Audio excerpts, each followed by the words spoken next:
Hello, everyone. Welcome to season 2 of the Sam Podcast. We'll be talking about careers this season with me, Mr. Sam. We're talking about the public interest lawyer. Hello, everyone. I'm Olivia, and wow, today's topic already feels close to my heart. I had a feeling you'd say that. Today, we're diving into learn about the public interest lawyer, a career that sounds noble, powerful, and a little misunderstood. Misunderstood is the perfect word. Some people see public interest lawyers as heroes, others think they're unrealistic idealists. And that tension is exactly why this will be a debate, not just a lecture. All right, Mr. Sam, let's start simple for our intermediate listeners. What is a public interest lawyer? At its core, a public interest lawyer uses the law to protect people who are underserved, marginalized, or ignored, rather than focusing on profits. So instead of defending corporations or wealthy clients, they fight for social justice, human rights, environmental protection, and equality. Exactly. They might represent low-income communities, refugees, workers, or victims of discrimination. Sounds inspiring, but also exhausting. There it is, your first argument, right? Absolutely. My first argument is this.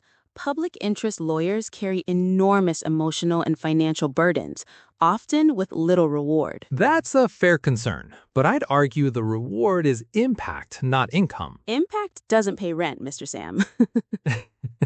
True. Let's talk honestly. Public interest lawyers are usually paid far less than corporate lawyers. And that limits who can afford to become one. That's my second argument. Go on. Law school is expensive. If only people with financial support can choose public interest law, doesn't that create inequality within a career meant to fight inequality? That's a strong point, and many critics agree with you. Scholarships and fellowships help, but they don't solve everything. No, they don't. But many still choose this path despite the challenges because they believe the law should serve society, not just profit. I admire that belief, but belief alone can burn people out. Burnout is real in public interest law. Long hours, limited resources, emotionally heavy cases. Imagine defending someone who has been wronged by the system, then losing because the system protects itself. That happens more often than people realize. So let me ask you this. Are public interest lawyers actually effective, or are they just symbolic? They are effective, but not always in obvious ways. Explain that. Some cases change laws, others change awareness. Even losing a case can expose injustice and push reform. So success isn't always winning in court. Exactly. Sometimes success is starting a conversation that forces society to reflect. Like this podcast episode. Exactly like this. Let's talk about where public interest lawyers work, because people imagine courtrooms all day. That's a common misconception. Many work for nonprofit organizations, legal aid societies, NGOs, or advocacy groups. Some work for government agencies focusing on civil rights or public policy. Others do research, draft legislation, or train communities about their legal rights. So the job isn't just arguing in front of a judge, it's educating, organizing, and advocating. Yes, public interest law is deeply connected to community work. And that means communication skills are just as important as legal knowledge. Absolutely. You need to explain complex laws in simple language. Which is ironic because the law itself is often complicated on purpose. You're not wrong. Here's another argument. Public interest lawyers often fight powerful systems with limited tools. They do, but that's what makes their role so important. Or so frustrating.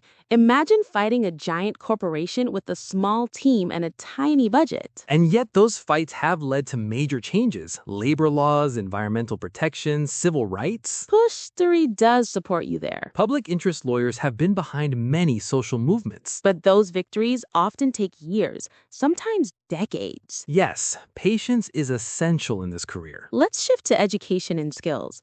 What does it take to become a public interest lawyer? First, a law degree, same as any lawyer, but then specialization in human rights, constitutional law, labor law, or environmental law is common. Internships are crucial too, especially with NGOs or legal aid clinics. And empathy. You must genuinely care about people's struggles. But empathy can be a double-edged sword. True, Too much emotional involvement can lead to compassion fatigue. Which is why boundaries matter. Exactly. Public interest lawyers must balance passion with self-care. That's not easy when your clients' lives are on the line. No, it's not. Let's do a quick debate round. Short statements, honest answers. All right, let's go. Public interest lawyers are underpaid. Yes, but many accept that trade-off for purpose. Public interest law is emotionally draining. Yes, but also deeply meaningful. Public interest lawyers can't change the system alone. True, but they spark collective action. You're good at this. Years of podcasting. Let's talk about ethical pressure. Public interest lawyers often face political or social backlash. Absolutely. Defending unpopular groups can attract criticism or even threats. That takes courage. A lot of it. This career isn't about comfort. And sometimes they lose public support when cases become controversial. Yes, standing up for rights doesn't always make you popular. But it can make history. Well said. Now, let's be practical.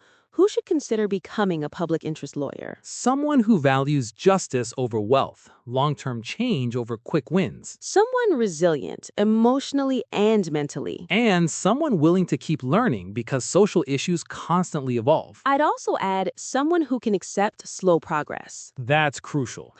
I'll admit something.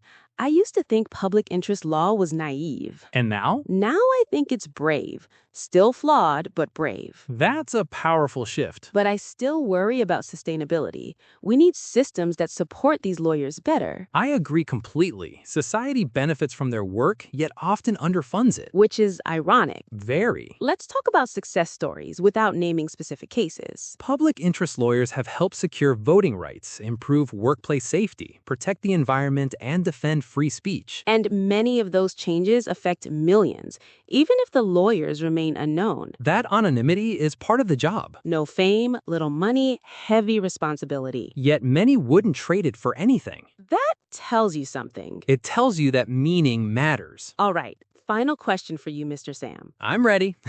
Let's talk, is public interest law a career or a calling? I think it starts as a career, but becomes a calling. I like that answer. Public interest lawyers remind us that the law isn't just a tool, it's a responsibility. And that careers can be about service, not just success. Well said. To our listeners, if you're considering this path, be honest with yourself. It's hard, but it matters. And that brings us to the end of today's episode on Learn About the Public Interest Lawyer, the passion, the problems, and the purpose. Thank you for listening. Keep asking hard questions. Join us next time as we explore another exciting career on the SAM Podcast.